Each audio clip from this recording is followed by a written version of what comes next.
Mari kita berdoa.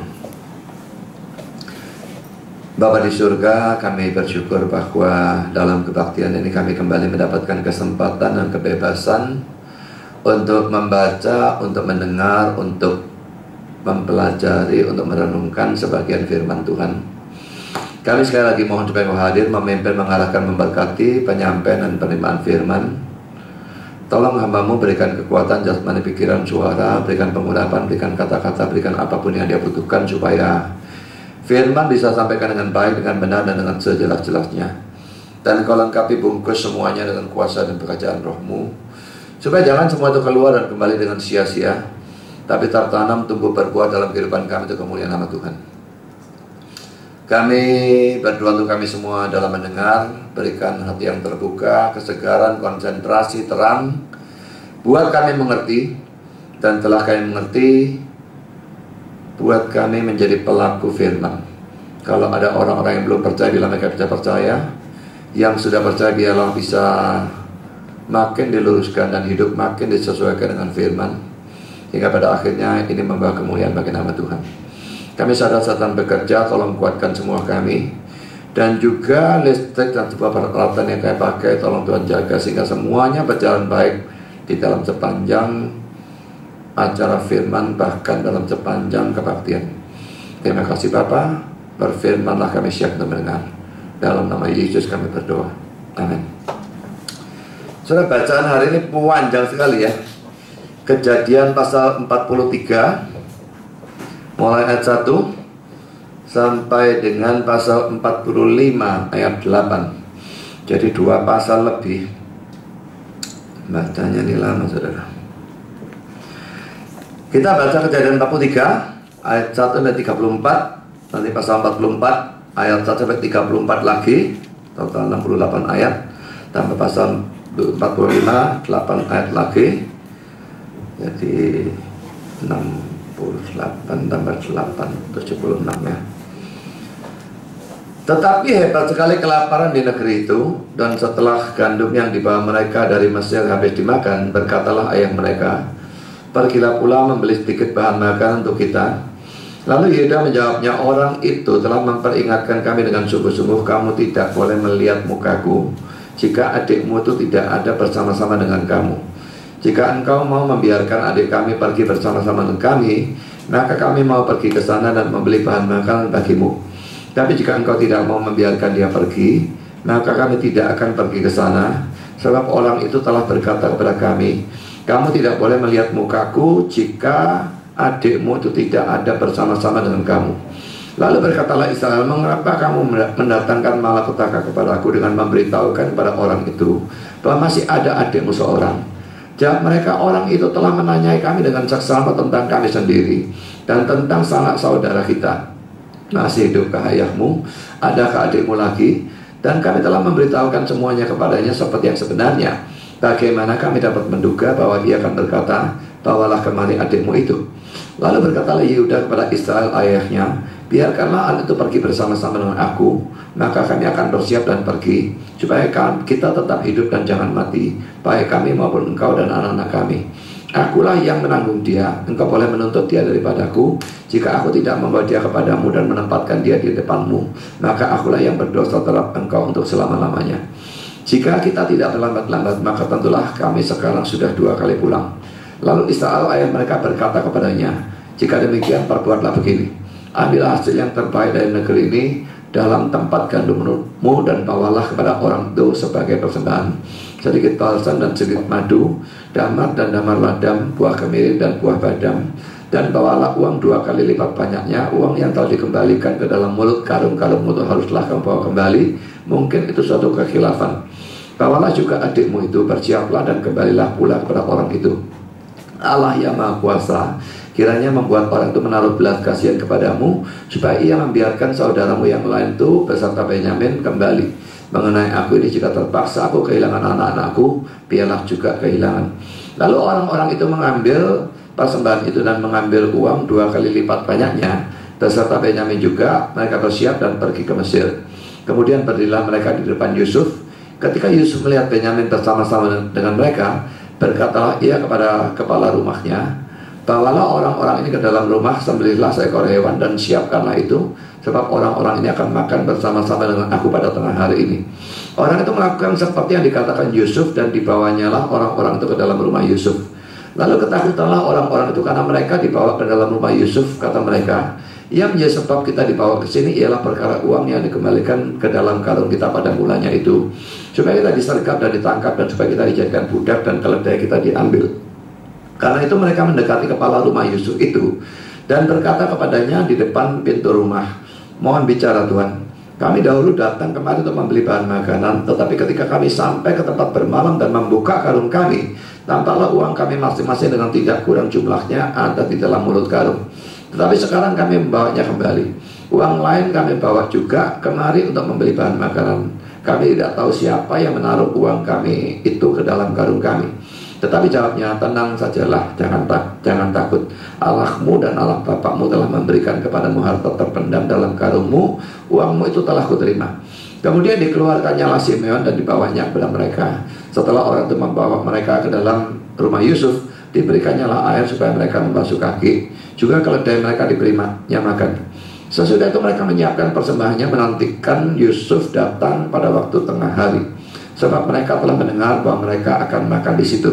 Ketika Yusuf telah pulang, maka mereka membawa persembahan yang ada pada mereka itu pada Yusuf di dalam rumah, lalu sujud kepadanya sampai ke tanah.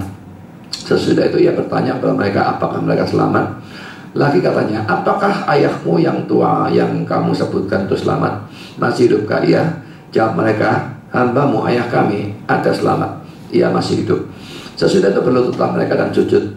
Ketika Yusuf memandang kepada mereka, dilihatnya lah Benyamin adiknya yang seibu dengan dia. Lalu katanya, inikah adikmu yang bungsu yang telah kamu sebut-sebut kepadaku? Lagi katanya, Allah kiranya memberikan kasih karunia kepadamu anakku. Lalu segeralah Yusuf pergi dari situ, sebab hatinya sangat terharu merindukan adiknya itu, dan dicarinya nyala tempat untuk menangis. Ia masuk ke dalam kamar lalu menangis di situ. Sesudah itu dibasuhnya lah mukanya dan ia tampil keluar. Ia menahan hatinya dan berkata, hidangkanlah makanan. Lalu dihidangkanlah makanan bagi Yusuf tersendiri, bagi saudara-saudaranya tersendiri, dan bagi orang-orang Mesir yang bersama-sama makan dengan mereka itu tersendiri. Sebab orang Mesir tidak boleh makan bersama-sama dengan orang Ibrani, karena hal itu suatu kekejian bagi orang Mesir.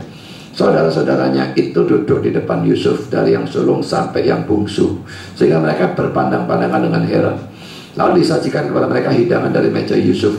Tetapi yang diterima Benyamin adalah 5 kali lebih banyak daripada setiap orang yang lain. Lalu minumlah mereka dan bersukaria bersama-sama dengan dia. Sekarang kita masuk dalam Kejadian pasal 44.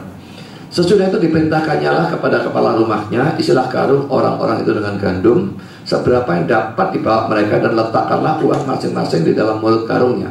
Dan pialaku, piala perak itu taruhlah ke dalam mulut karung anak yang bungsu serta uang pembayar gandumnya juga. Maka diperbuatnyalah seperti yang dikatakan Yusuf. Ketika paginya hari terang tanah, orang melepas mereka beserta keledai mereka. Tetapi baru saja mereka keluar dari kota itu, belum lagi jauh jaraknya, berkatalah Yusuf kepada kepala rumahnya, bersiaplah, kejarlah orang-orang itu, dan apabila engkau sampai kepada mereka, katakanlah kepada mereka, mengapa kamu membalas yang baik dengan yang jahat? Bukankah ini piala yang dipakai Tuhan untuk minum, yang biasa dan yang biasa dipakainya untuk menelaah? Kamu berbuat jahat dengan melakukan yang demikian. Ketika sampai kepada mereka, diberitakannya kepada mereka, berkata Yusuf itu. Jawab mereka padanya, mengapa Tuanku mengatakan perkataan yang demikian? Jauhlah daripada hamba-hambamu ini untuk berbuat begitu. Bukankah uang yang kami dapati dalam mulut karung telah kami bawa kembali kepadamu dari tanah Kanaan? Masakan kami mencuri emas atau perak dari rumah Tuanmu? Pada siapa dari hamba-hambamu ini kedapatan piala itu, piala ia mati? Juga kami ini akan menjadi budak Tuanku. Sesudah itu berkatalah ia, ya, usulmu itu baik. Tetapi pada siapa kedapatan piala itu, hanya dialah yang akan menjadi budakku, dan kamu yang lain itu akan bebas dari salah. Lalu segala mereka masing-masing menurunkan karungnya ke tanah, dan masing-masing membuka karungnya.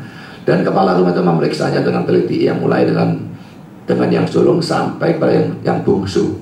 Maka kedapatanlah piala itu dalam karung Benyamin.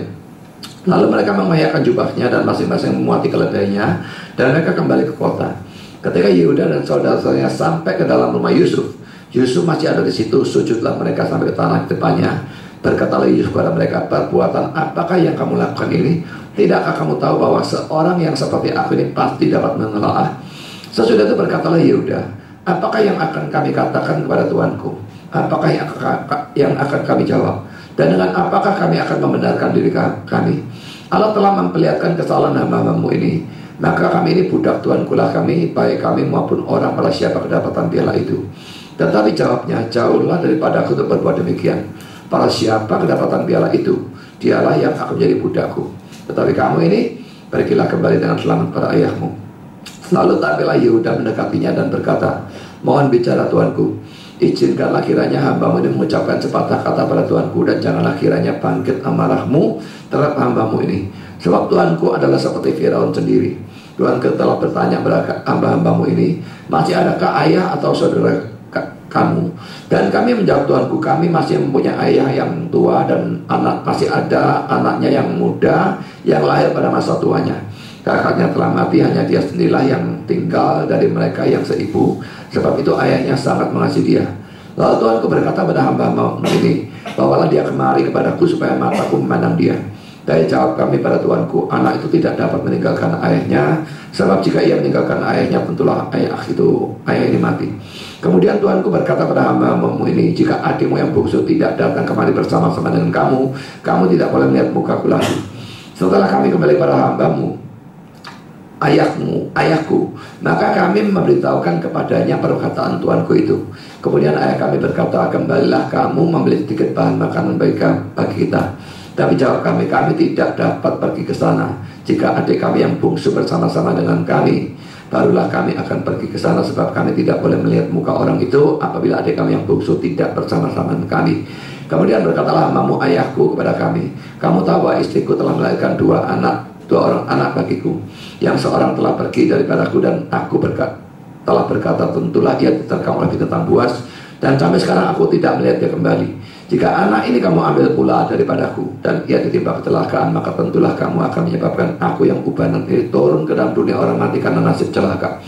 Maka sekarang apabila aku datang pada hamba-Mu ayahku, dan tidak ada bersama-sama dengan kami anak itu, padahal ayahku tidak dapat hidup tanpa dia, tentulah akan terjadi apabila dilihatnya anak itu tidak ada, bahwa ia akan mati.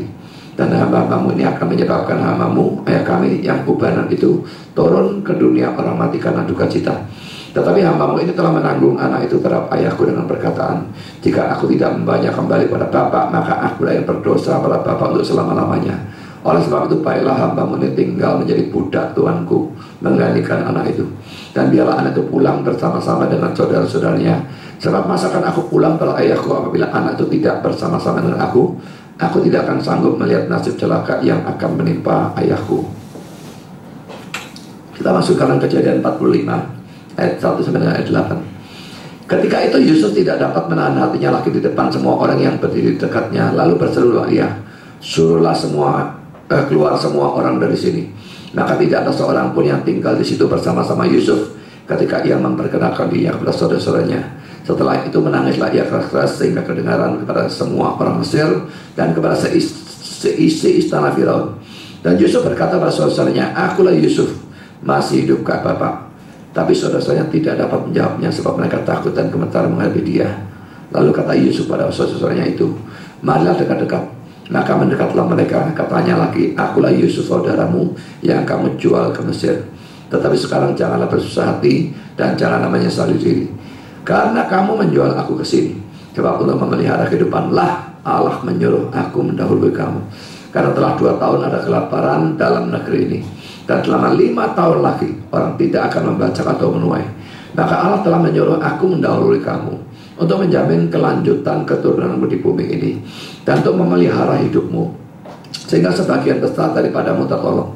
Jadi bukanlah kamu yang menyuruh aku ke sini, tetapi Allah. Dialah yang telah menempatkan aku sebagai bapak bagi Firaun, dan tuan atas seluruh istananya, dan sebagai kuasa atas seluruh tanah Mesir.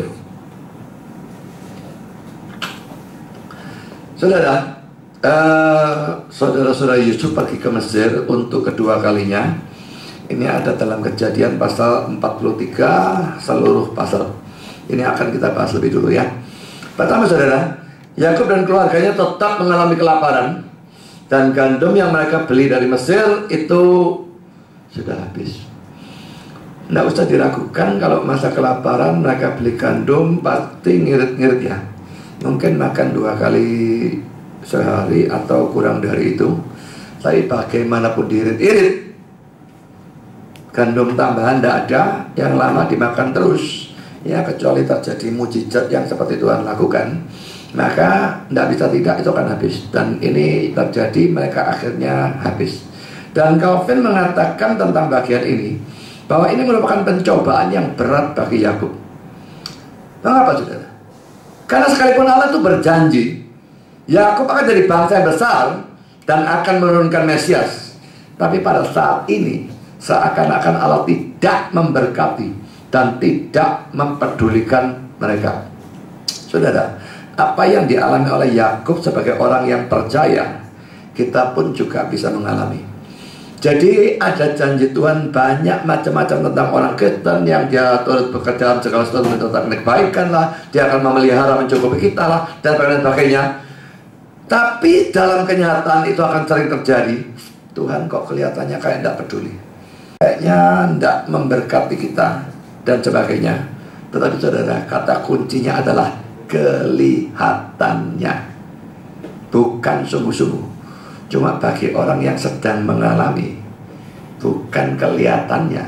Memang iya, tapi saudara, dari sudut Allah, dari sudut firman Tuhan, itu tidak mungkin bisa dibenarkan.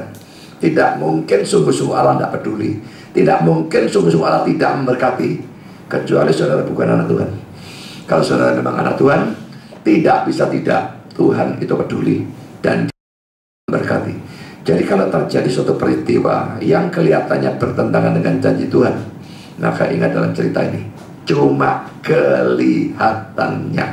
Nah, kalau kita masuk ke poin kedua, pergumulan untuk membawa Benyamin ke Mesir. Ini dalam pasal 43 ayat 2 sampai dengan ayat 15. Kita bahas beberapa poin. Pertama, poin A ya. Yakub lalu menyuruh anak-anaknya untuk pergi ke Mesir lagi untuk membeli gandum dalam ayat 2. Tapi Yehuda mengingatkan Yakub, nanti dulu, itu orang yang di Mesir dari penguasa itu tutup dan memperingatkan kami dengan sungguh-sungguh, jangan kembali lihat muka aku kalau kamu tidak bawa adikmu. Jadi harus Benyaminnya ikut. Nah sekarang poin B, saudara. Yakub lalu menyalahkan anak-anaknya. Kok kamu dulu cerita tentang Benyamin itu ada apa? Ini pasal 43 ayat 6. Satu hal yang bisa kita pelajari dari sini, saudara, dalam menghadapi problem, dalam menghadapi kesukaran, penderitaan, sering ada suatu kecenderungan untuk geger. Ini kalau ada problem itu ada tekanan ya, ada stres ya. Dan stres itu memudahkan orang ngamuk. Lalu terjadi saling geger dan saling menyalahkan. Yakub jelas sangat tidak fair menyalahkan anak-anaknya yang menceritakan tentang Benyamin. Tetapi memang ini adalah kecenderungan yang sangat sering terjadi. Gegeran saling menyalahkan pada waktu ada tekanan, ada penderitaan. Tapi saudara, itu bukan sesuatu yang bisa kita biarkan. Memang ini kecenderungan yang lazim, tetapi tetap salah dan harus dilawan, bukannya dituruti. Karena itu justru akan melemahkan kita dalam memecahkan problem yang semula dan bahkan menambah problem semula. Kalau gereja kita menghadapi penekanan, atau kalau keluarga sudah menghadapi penekanan tertentu, penderitaan tertentu, dan lalu kita geger antara sama lain, saudara, bukan cuma tidak bawa keuntungan, bawa kerugian ya, tambah lemah. Jadi saudara, ini kecenderungan gegeran mesti dia berusaha untuk sabar, entah bagaimana. Dan itu memang sudah stres, sudah gampang muruk, saudara. Ya, tapi kalau muruknya dituruti, ya hancur semua, tak ada karu-karuan. Jadi ini sesuatu yang perlu diwaspadai waktu kita menghadapi tekanan.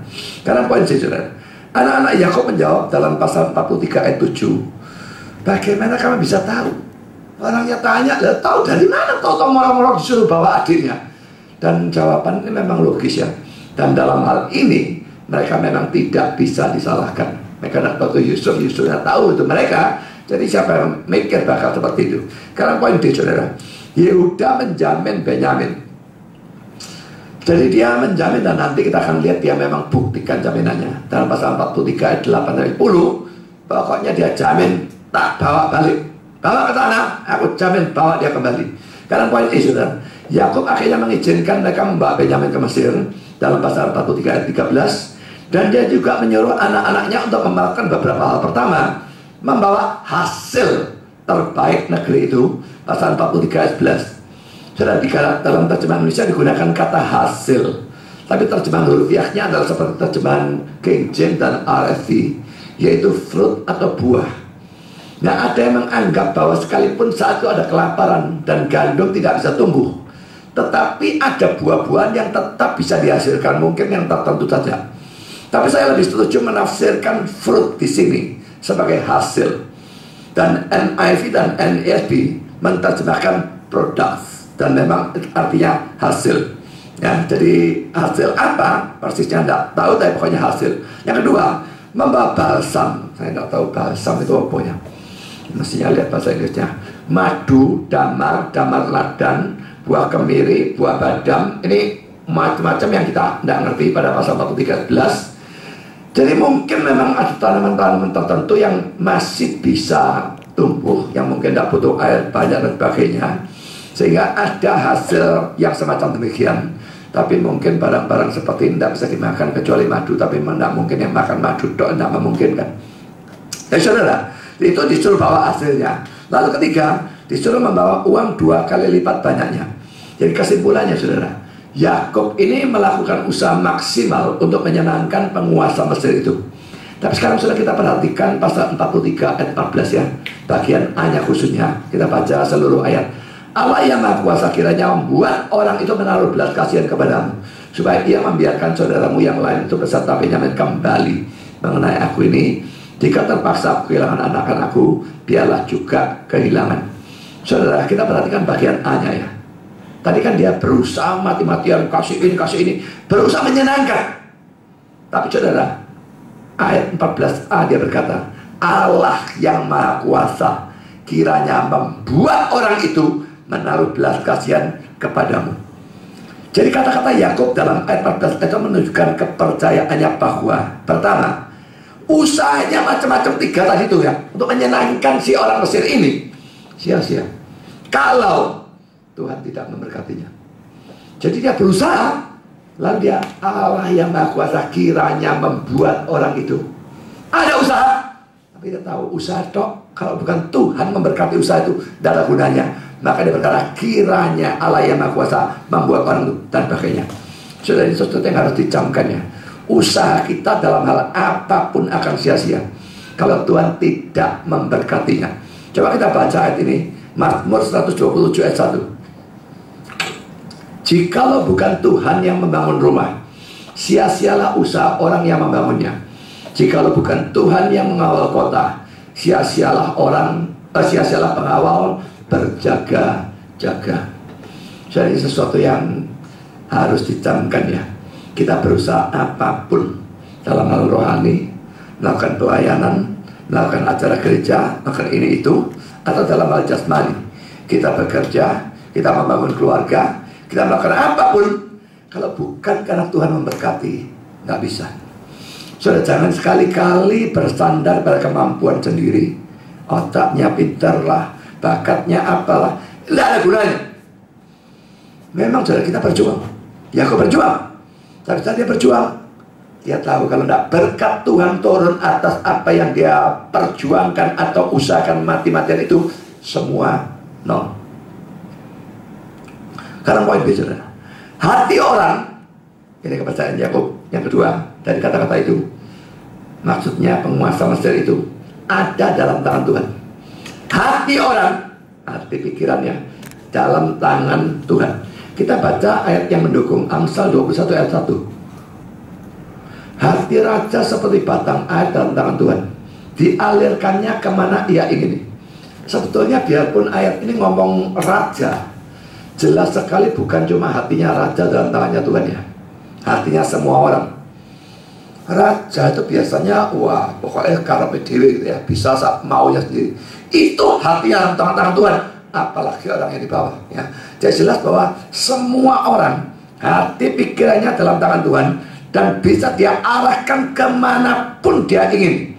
Jadi dua hal ini Yakub yakin sekali.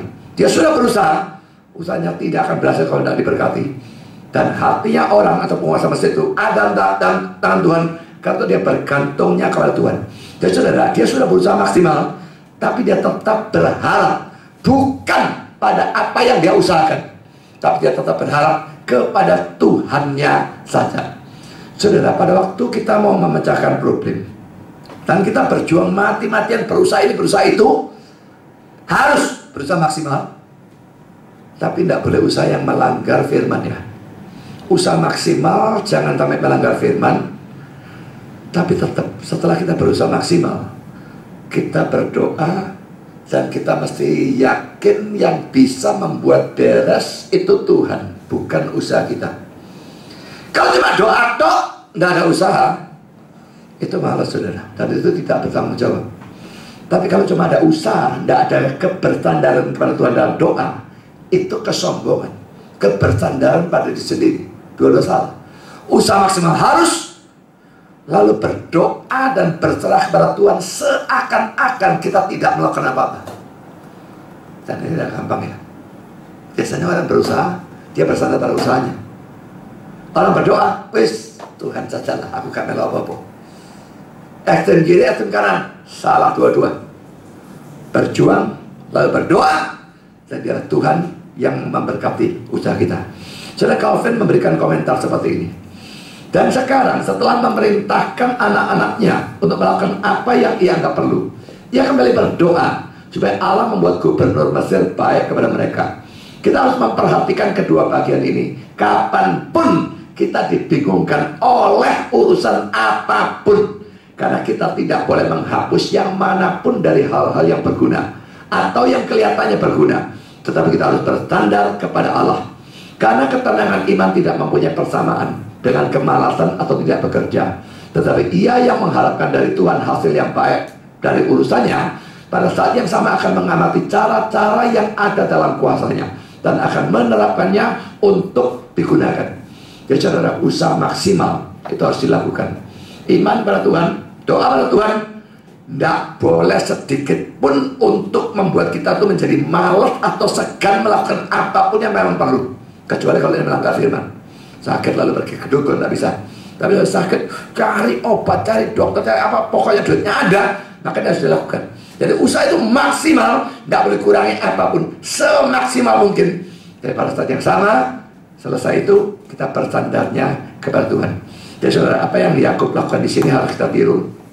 Dalam problem apapun, lakukan usaha maksimal, bukan tapi setelah itu berharap pada usaha itu, tetapi kepada Tuhan. Jadi saudara, pada waktu sakit, lakukan usaha maksimal untuk menyembuhkan. Kecuali memang gak punya duit, saudara. Memang gak punya duit belas, ya sudah, bersandar pada Tuhan, titik. Kalau memang gak punya duit belas. Tapi selama duitnya ada, harus saudara lakukan, ya cari dokter, cari obat atau apapun. Pengobatan alternatif boleh selama itu bukan sesuatu yang bertentangan dengan firman Tuhan. Kalau perlu masuk rumah sakit, ya masuk rumah sakit. Tapi setelah melakukan semua itu, tetap harus berharap kesembuhan bukan dari usaha kita, tetapi dari Tuhan. Saudara yang masih sekolah, masih kuliah dan sebagainya, mau ujian, ya tentu saudara harus belajar dan belajar maksimal. Tapi setelah itu jangan berharap pada bisa belajar. Berharapnya tetap kepada Tuhan. Seperti tadi saya doa untuk debat ya. Debat ya jelas saya persiapkan mati-matian. Saya akan belajar, kalau bisa buku saya tak hafal no kabeh. Tapi tetap setelah saya berusaha, saya pasti berdoa dan bersandar kepada Tuhan. Saya masih ingat ya waktu debat dengan para beliau itu ya. Session pertama predestinasi, session kedua keselamatan tak bisa hilang ya. Pada waktu Isra dan saya mempersiapkan itu, kami dua-dua sepakat bahwa session pertama itu kami lebih kuat daripada session kedua. Session pertama predestinasi, Armenia itu tidak punya ayat tuh saudara. Ayat mana yang bilang Allah tidak menentukan, tidak memilih? Kita punya ayat tak banyak-banyaknya. Tapi kalau session kedua, dua-dua punya ayat. Biarpun kita bisa patahkan dan hancurkan ayat mereka, Tapi mereka punya ayat. Jadi kami berdua, Eka maupun saya sepakat. Session ke-1 posisi kita lebih kuat dibandingkan dengan session kedua. Biarpun dua-dua kita pasti unggul. Tapi session pertama kami lebih yakin. Tapi saudara, kenyataannya yang terjadi pada waktu debat terbalik. Memang session pertama pun kita menang. Tapi saya menilai kalau session keduanya lebih mutlak, mereka dia bisa karu-karuan. Jadi Tuhan itu seringkali membalik apa yang kita yakini ya. Mungkin kalau yakin yang ini lebih menang, yang itu lebih kalah. Yang lebih kalah malah tambah diberkati sama dia, malah yang itu yang lebih menang. Jadi saudara, dalam banyak hal Tuhan melakukan hal seperti itu. Supaya apa? Jangan kita bersandar kepada apa yang kita lakukan. Jangan kita bersandar pada kemampuan kita sendiri, tapi bersandar kepada Tuhannya. Dan saudara, kesalahan orang Kristen biasanya ekstrem kiri atau ekstrem kanan. Lakukan usaha toh, bersandar kepada usahanya. Atau berdoa toh, beriman, usahanya tidak ada atau tidak maksimal. Sama-sama tidak boleh. Lakukan usaha maksimal, pikirkan analisa, lakukan maksimal tanpa melanggar firman, lalu berdoa berserah seakan-akan saya tidak melakukan apapun. Saudara, lalu kita lanjutkan saudara. Di samping itu Yakub berserah kepada Tuhan tentang nasib dari Benyamin dalam pasal 43 ayat 14b. Dia pada waktu itu berkata mengenai aku ini kalau harus kehilangan ya buah-buahan atau kehilangan kira-kira semacam demikiannya. Nah saudara, apa sebetulnya artinya dari omongan Yakub ini ya? Ada yang berpendapat bahwa ini bukan penyerahan tapi sikap putus asa. Silang babas. Tapi repotnya Alkitab ini dalam tulisannya. Kita tidak tahu wajahnya Yakub itu mimiknya bagaimana. Kita tidak tahu juga nadanya bagaimana. Dan itu membuat perbedaan besar. Saya berpendapat kata-kata Yakub bukan merupakan suatu sikap putus asa, tetapi ini sikap penyerahan. Kalau Tuhan memang mau ya Benyaminnya hilang, ya sudah biarlah hilang. Itu suatu penyerahan. Kata-kata Yakub di sini dengan kata-kata Esther dalam Esther pasal 4 ayat 16b. Kalau terpaksa aku mati, biarlah aku mati. Secara hurufiah, if I perish, I perish. Jadi hurufiahnya, jika aku binasa, aku binasa. Tapi terjemahan dalam Indonesia, kalau terpaksa aku mati, biarlah aku mati. Kan Esther waktu itu mau menghadap raja. Biarpun dia itu istri, tapi peraturannya kalau tidak dipanggil tidak boleh menghadap. Nah kalau menghadap, bisa-bisa rajanya terpaksa ngamuk, hukuman mati. Tapi ini mendesak, wis ngadep, harus mati, ya mati. Itu suatu penyerahan saudara. Jadi Yakub juga kalau harus kehilangan anak, ya sudah, wis kehilangan anak. Ini suatu penyerahan. Jadi saudara, memang sudah berusaha, sudah doa, tapi tetap kita itu berserah seperti Yesus waktu berdoa. Bukan kehendakku yang jadi, kehendakmulah yang jadi. Kita boleh berdoa apapun, berusaha apapun, tapi tetap menyerahkan hasilnya ke tangan Tuhan sambil percaya yang Tuhan putuskan. Kalau kita memang anak-anaknya, adalah hal yang baik untuk kita. Karena poin F saudara, akhirnya anak-anak Yakub kembali ke Mesir sambil membawa Benyamin di dalam pasal 43 ayat 15. Kita melanjutkan dengan poin yang ketiga. Saudara, Yusuf menyambut mereka dengan sangat baik. Suruh bawa ke rumahnya, seperti kami datang, diajak makan. Tapi saudara, apa yang terjadi pada waktu Yusuf melakukan hal yang baik itu? Ternyata saudara-saudara Yusuf ketakutan. Ini dalam pasal 43 ayat 18, tapi kita baca mulai ayat 16 ya. Ketika Yusuf melihat Benyamin bersama-sama dengan mereka, berkatalah ia kepada kepala rumahnya, bawalah orang-orang ke dalam rumah, sembelihlah seekor hewan dan pakainya. Ayat 18. Lalu ketakutanlah orang-orang itu karena mereka dibawa ke dalam rumah Yusuf. Kata mereka, yang menjadi sebab kita dibawa ialah perkara uang dan sebagainya. Yusuf lakukan yang baik, mereka ketakutan. Adam Clarke mengomentari hal ini dengan berkata, hati nurani yang bersalah tidak membutuhkan penuduh. Segala sesuatu menakutkan mereka. Bersalah dalam hal apa saudara? Bersalah dalam hal dulu jual Yusuf. Ya. Kesalahan yang besar pada waktu yang dulu belum pernah mereka akui atau apapun. Mereka mungkin menyesal, tapi tidak berani ngaku pada Yakub. Sampai sekarang Yakubnya dibohongi terus. Saudara, jadi ada hati nurani yang bersalah. Dan hati nurani yang bersalah tidak membutuhkan penuduh. Segala sesuatu menuduh dan segala sesuatu menakutkan mereka. Bandingkan dengan Amsal 28 ayat 1. Orang fasik lari walaupun tidak ada yang mengejarnya. Dan ada yang nguber. Melayu itu masuk akal. Tidak ada yang nguber, dia lari bukan karena lomba lari. Ini lari ketakutan juga. Tetapi orang benar merasa aman seperti singa muda. Singa kalau dia apa-apa, ya memang ini jangan diartikan secara strict ya. Nanti alam betul-betul singa bukannya dapat dia apa-apa. Ada gajah nyeruduk ya, singa lari sifat kuping. Tetapi secara umum singa dianggap rajanya binatang dan sebagainya, sehingga dia tidak takut apa-apa. Dan ini dijadikan gambaran dari orang yang benar. Orang yang benar merasa aman, tidak takut apa-apa. Ada masalah ini tuh, kalau dia benar, makin dekat dengan Tuhan, makin tidak takut apa-apa. Kalau takut, berarti ada kekurangan dalam imannya dan kedekatannya kepada Tuhan. Sedikit-sedikit takut, makin gampang takut, makin gampang khawatir, makin jauh dari Tuhan, makin kurang imannya.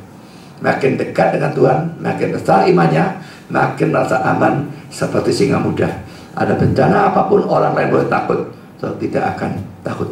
Karena poin keempat, saudara, perjamuan makan dalam pasal 43 ayat 32 sampai 34. Dalam ayat 32b dikatakan bahwa orang Mesirnya makan secara terpisah dengan saudara-saudara Yusuf. Karena makan bersama-sama dengan orang Ibrani merupakan suatu kekejian bagi mereka. Terjemahan kita kekejian. NIV detestable, NASB loathsome. Dua-dua sama artinya menjijikkan. Jadi saya tidak tahu ini adalah ada dua bangsa yang satu menganggap satu menjijikkan. Itu selalu bisa ada ya. Sentimen terhadap bangsa tertentu, terhadap suku bangsa tertentu. Pokoknya bangsa lain tidak apa-apa, bangsa ini menjijikkan. Itu jelas bahwa kita sebagai orang Kristen hal seperti itu tidak boleh. Ya, dalam Kristus tidak ada Yahudi atau Yunani dan sebagainya.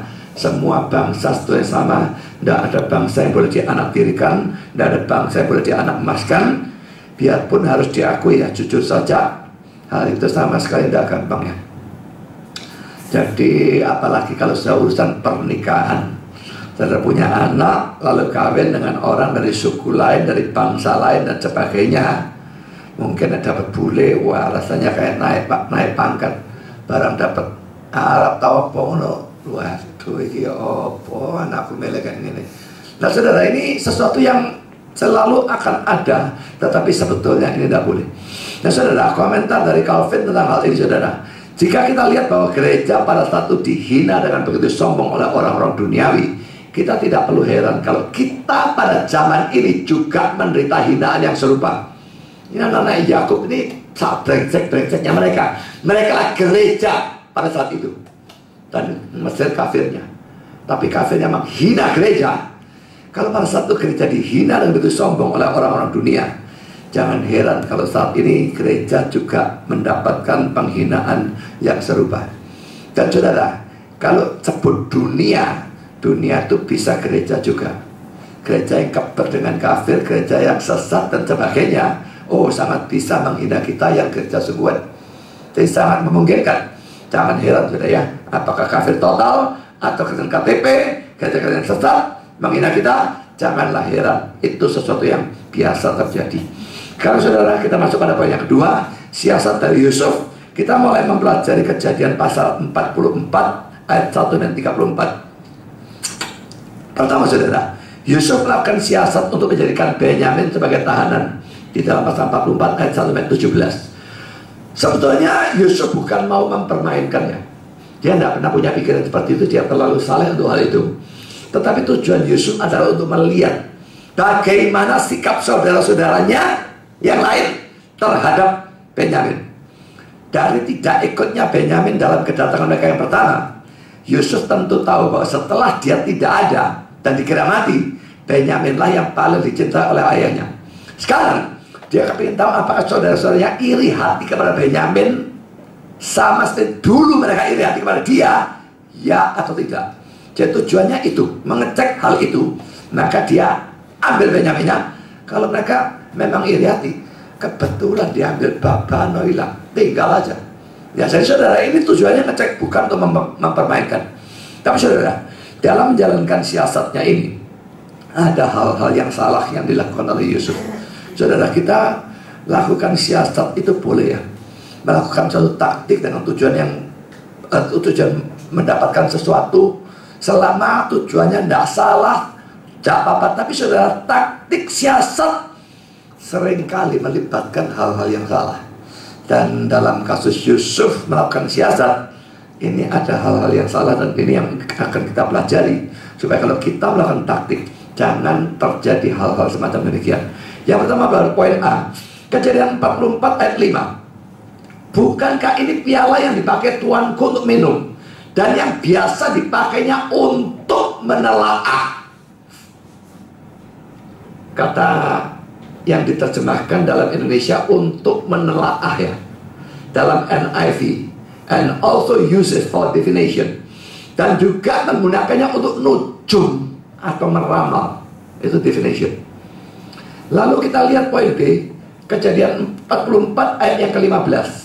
Berkatalah Yusuf kepada mereka, perbuatan apakah yang kamu lakukan ini? Tidakkah kamu tahu bahwa seorang yang seperti aku ini pasti dapat menelaah? NIV, don't you know that a man like me can find things out by definition? Tidakkah kamu tahu bahwa orang seperti aku bisa mengetahui hal-hal dengan menggunakan nujum atau ramalan? Saudara, banyak penafsir yang mengatakan bahwa memang ada ilmu ramal atau nujum yang menggunakan cawan. Nah, zaman sekarang ada cocing di wali itu, kita jalan-jalan nunjuk pada huruf-huruf dan sebagainya membentuk satu kalimat. Saya memang tidak percaya kalaupun nujum itu ada menggunakan cawan. Saya tidak percaya bahwa Yusuf melakukan ilmu ramal itu. Semua ini dia katakan sebetulnya hanya demi penyamaran. Tetapi bagaimanapun apa yang dia lakukan di sini ini salah. Mengapa? Pertama, karena itu adalah dusta. Kalau dia melakukan nujum, dia mengatakan dia melakukan nujum, itu dusta, saudara. Dan dusta ini apapun juga alasannya dan tujuannya, ini salah. Mengatakan sesuatu yang tidak benar, itu salah. Dan ini yang terjadi. Kedua, dengan mengatakan demikian, maka Yusuf akan dianggap tinggi oleh orang Mesir. Mereka akan beranggapan bahwa memang Yusuf hebat, bisa meramal dan sebagainya. Bandingkan dengan sikap atau kata-kata Yusuf dalam Kejadian 41 ayat 16, di mana pada waktu Firaun suruh dia tafsirkan mimpinya, dia berkata, aku tidak bisa apa-apa, Allah yang bisa, dia yang berikan. Waktu itu saudara, dia tinggikan Tuhannya. Pada saat itu dia bersikap benar, dia rendahkan dirinya sendiri, tinggikan Allah. Tapi sekarang sudah dengan kata-kata dustanya, sekalipun tujuannya penyamaran, tapi bagi orang Mesir itu, dia yang meninggikan diri. Wah, Yusufnya hebat. Mereka lihat Allahnya ditinggikan? Enggak. Siapa yang ditinggikan? Yusufnya. Bukan maksud Yusuf seperti itu, tapi tetap dia melakukan penyamaran siasat. Efeknya orang-orang Mesir akan tinggikan dia dan bukan Allahnya. Dan karena saudara, ini menunjukkan bahwa dalam pelaksanaan siasat yang sebetulnya tidak masalah, tetapi akhirnya melibatkan hal-hal yang buruk, melibatkan dosa. Dan Calvin mengambil demikian. Dari mana kita mendapatkan bahwa jika seseorang menyimpang dari garis yang lurus, ia condong untuk jatuh ke dalam bermacam-macam dosa. Sudah dustai, lalu akhirnya meninggikan dirinya, biarpun bukan kesengajaan, bukan meninggikan Allah. Dari hal yang satu menyimpang pada hal yang lain dan sebagainya. Saudara, hal seperti ini benar baik dalam tindakan kita maupun dalam kepercayaan kita. Dan karena itu semua yang salah ya dalam tindakan atau kepercayaan, secepat mungkin dikoreksi, secepat mungkin diluruskan. Karena kalau kita salah dan kita biarkan kesalahan ini membawa kepada kesalahan yang lain yang lebih besar, salah lain yang lebih besar, geret konco-konconya, dalam kepercayaan itu nyolot sekali saudara. Pasti nyolot sekali. Dan itu kalau saudara mempelajari gereja-gereja yang sesat dan sebagainya, pasti muncul hal-hal yang model semacam demikian. Dari satu kesalahan muncul kesalahan lain, muncul kesalahan lain, geret konco-konconya, tidak bisa enggak. Karena ini kesalahan, loh, nggak harmonis dengan kebenaran. Akhirnya untuk mempertahankan kesalahan ini, kebenarannya dibengkokkan, belok ke sana. Kebenaran lain lagi, bengkokkan lagi. Jadi saudara, kalau kita melihat hal yang salah dalam suatu gereja atau orang atau aliran, nggak biasanya kesalahan satu itu ada sendirian. Itu sangat jarang kalau ada. Nggak ada barangkali. Biasanya geret konco, dan sebagainya, dan sebagainya. Jadi saudara, belajarlah ya. Dalam kepercayaan, lurus sama sekali tidak kompromi. Dalam tindakan juga lakukan hal yang sama. Karena kesalahan yang satu dibiarkan, menarik pada kesalahan yang lain, kesalahan yang lain, kesalahan yang lain, dan seterusnya. Karena poin kedua, ternyata setelah Benyamin ditangkap dan mau dijadikan budak, Yehuda membuktikan kata-katanya kepada ayahnya, janjinya kepada ayahnya, aku yang tangguh, aku akan bawa dia kembali. Dalam pasal 43 ayat 8 sampai dengan 10. Dan dia lalu menjamin Benyamin, ceritakan pada Yusuf, berani sekali. Dan bahkan dia mau dirinya dijadikan budak, menggantikan Benyamin. Biarkan Benyamin pulang, aku yang jadi budak. Saudara, kata-kata Yehuda ini menunjukkan kepedulian dan cintanya, baik kepada Benyamin maupun terhadap ayahnya. Dan pembelaan Yehuda ini membuat mereka lulus testing. Dan karena itu Yusuf tidak merasa perlu untuk terus berpura-pura. Dan pasal 45 dia lalu menyatakan dirinya, akulah Yusuf. Ya, jadi saudara, ini sesuatu yang bagus dalam diri Benyamin. Janji dan dia tepati. Jangan sembarangan janji, tapi kalau janji tepati. Sekarang kita masuk dalam poin ketiga. Yusuf memperkenalkan diri dalam Kejadian pasal 45 ayat 1 dengan ayat 8. Pertama saudara, mula-mula Yusuf menyuruh semua orang Mesir keluar kabeh. Hanya dia dengan saudara-saudaranya. Dalam pasal 45 ayat 1. Saudara, mengapa Yusuf melakukan hal itu? Karena malu kepada mereka kalau dia harus menangis di depan mereka.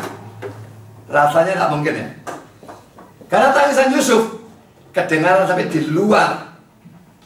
Pasal 45 ayat 2. Atau karena malu punya keluarga seperti mereka. Ini juga tidak mungkin. Karena nanti dia mengakui hal itu secara terang-terangan. Dalam pasal 45 ada, lanjutannya pasal 47 ada. Kalau itu mengapa? Karena dia tidak mau orang Mesir tahu kejahatan saudara-saudaranya kepadanya. Bandingkan dengan 1 Korintus 13 ayat 7, kasih itu menutupi segala sesuatu. Jadi saudara Mesir keluar, jangan sampai saudaranya orang Mesir tahu saudaranya dulu menjual Yusuf. Loh, Yusuf orang kedua Mesir. Nah, orang Mesir tahu tuh, dijual dulu, mati saudaranya. Jadi saudara dia tidak mau itu, dia tutupi kesalahan-kesalahan dari saudara. Apakah saya juga bersikap demikian? Ada orang salah itu memang boleh diberitahukan pada orang lain kalau ada gunanya. Orang sesat saya beritahukan pada seadanya orang. Karena gunanya apa? Supaya jangan sampai orang lain disesatkan. Tapi kalau kesalahan orang itu tidak ada gunanya apapun saya beritakan, saya tidak kasih. Jadi pada waktu memberitakan kesalahan orang, pikirkan berguna atau tidak. Berguna, lakukan, tidak masalah. Tapi tidak berguna, tutupi, itu kasih. Karena kedua, Yusuf memperkenalkan dirinya sebagai Yusuf yang mereka jual ke Mesir. Dalam pasal 45 ayat 3 dan ayat 4. Bisa saudara bayangkan ya, sikap saudara-saudaranya pada saat itu gimana ya? Selama ini mereka tanda tanya, ini ada apa orang ini ngamuk dan sebagainya. Tapi sekarang mereka tahu ini ternyata Yusuf yang mereka dulu jual. Bahkan sebetulnya maunya dibunuh. Bayangkan mereka bukan cuma kaget, mereka pasti takutnya luar biasa. Karena yang ketiga, Yusuf menghibur saudara-saudaranya yang ketakutan dalam ayat 5-8, saya akan baca ya. Tetapi sekarang janganlah bersusah hati dan janganlah menyesali diri karena kamu menjual aku ke sini. Sebab untuk memelihara kehidupan lah Allah menyuruh aku mendahului kamu. Karena telah 2 tahun ada kelaparan dalam negeri ini, dan selama 5 tahun lagi orang tidak akan membajak atau menuai.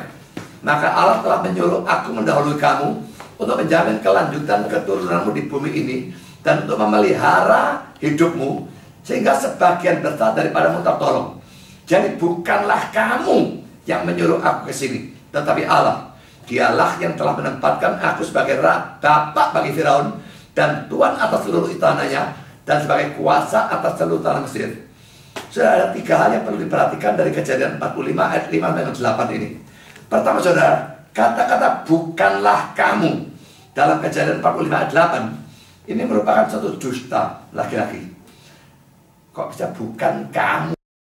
Jelas kamu. Tapi Yusuf bilang bukanlah kamu. Ini dusta. Memang tujuannya untuk menghibur.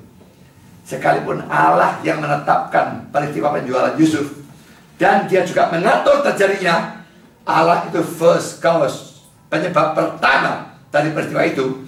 Tapi saudara-saudara, Yusuf yang melaksanakan penjualan itu, sehingga Yusuf tidak bisa mengatakan bukanlah kamu. Calvin mengomentari dengan kata-kata ini. Untuk penghiburan terhadap saudara-saudaranya, kelihatannya ia menggunakan kerudung pengabaian terhadap kesalahan mereka. Jadi saudara, ini jelas-jelas suatu dusta. Maksudnya baik, tapi kata-katanya tetap dusta, dan dusta tetap dosa di dalam kasus apapun. Saudara, kalau mau menghibur orang, hiburlah, tapi jangan menghibur dengan menggunakan dusta.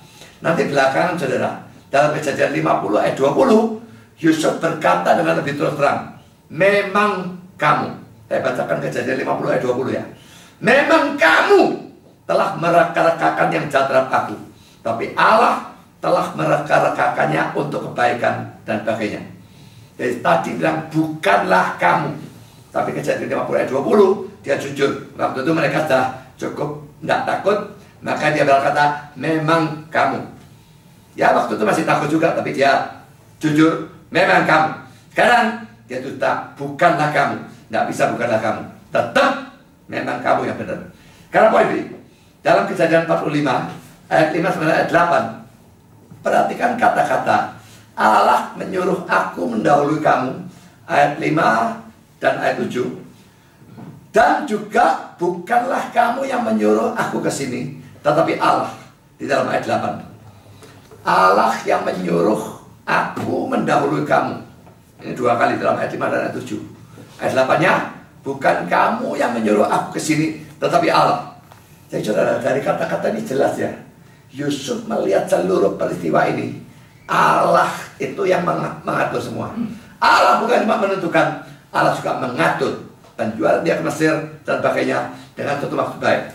Bandingkan dengan Mazmur 105 ayat 17 yang membicarakan peristiwa ini ya. Diutusnya, nyata Tuhan, diutusnya lah seorang mendahului mereka. Yusuf yang dijual sebagai budak. Bandingkan juga dengan Kejadian 50 ayat 20 yang tadi sudah saya baca, saya ulang ya.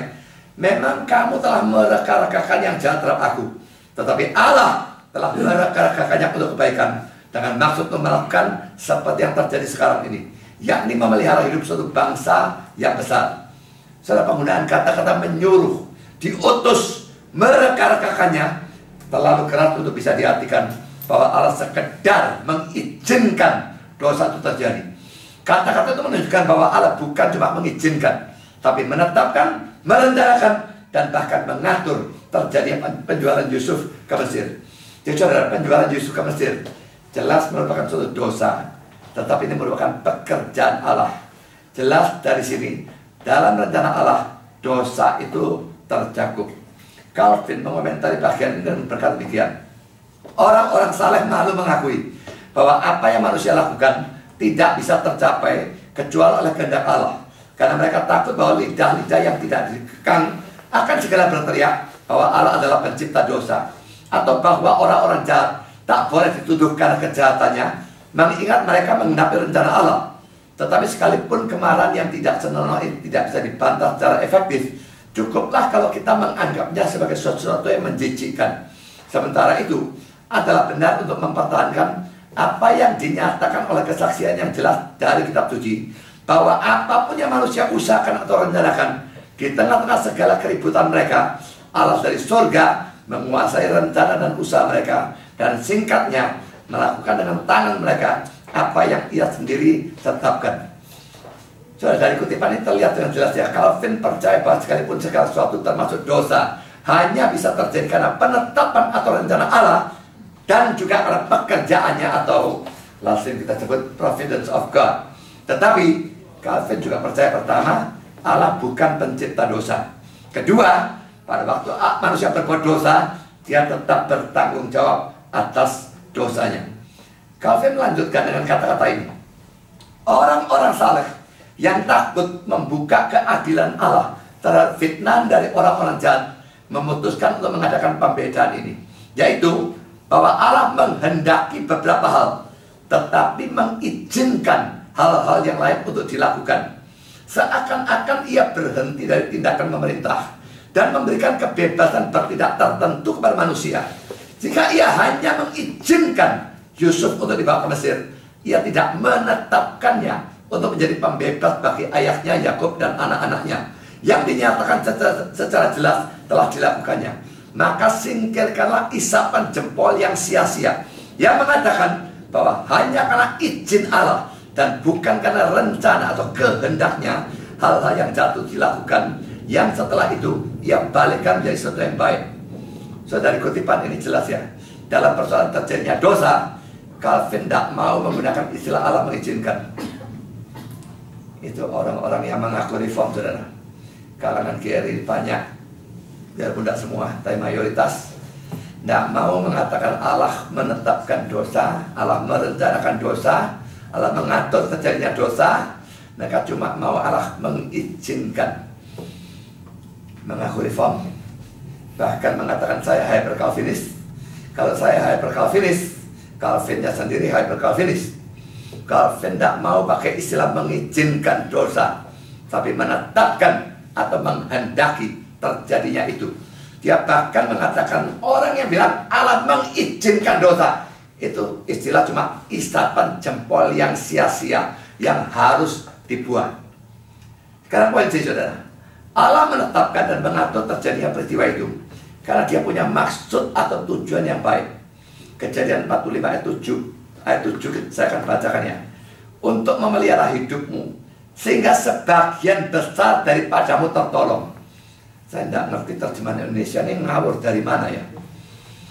Jadi Allah mengutus Yusuf ke Mesir untuk memelihara hidupmu sehingga sebagian besar daripadamu tertolong. Berarti sebagian kecil mati ya. Ini terjemahannya ngawur total ya.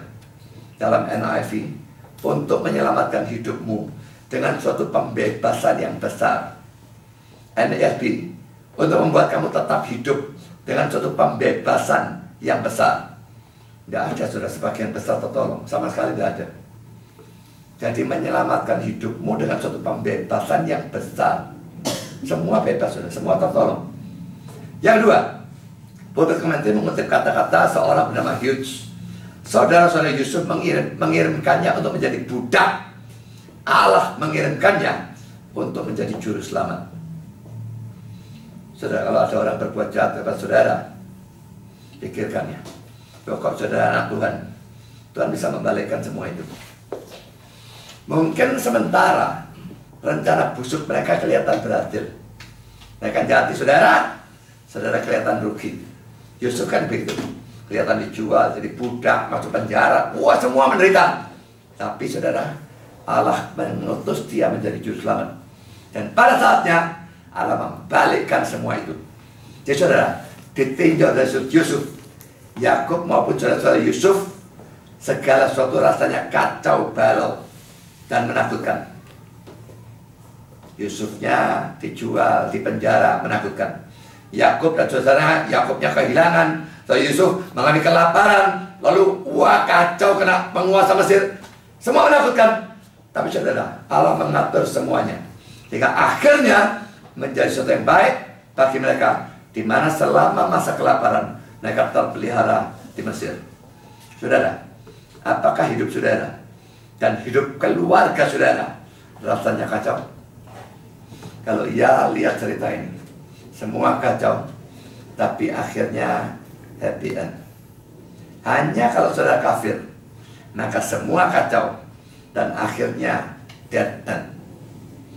Tapi kalau saudara orang percaya, boleh saja semuanya kacau, akhirnya pasti happy end. Jadi tetaplah percaya dan setia kedua dia dalam keadaan kacau bagaimanapun, maka Allah akan mengatur semuanya dan mengarahkan menuju pada sesuatu yang baik. Tuhan memberkati saudara. Amin. Mari kita berdoa.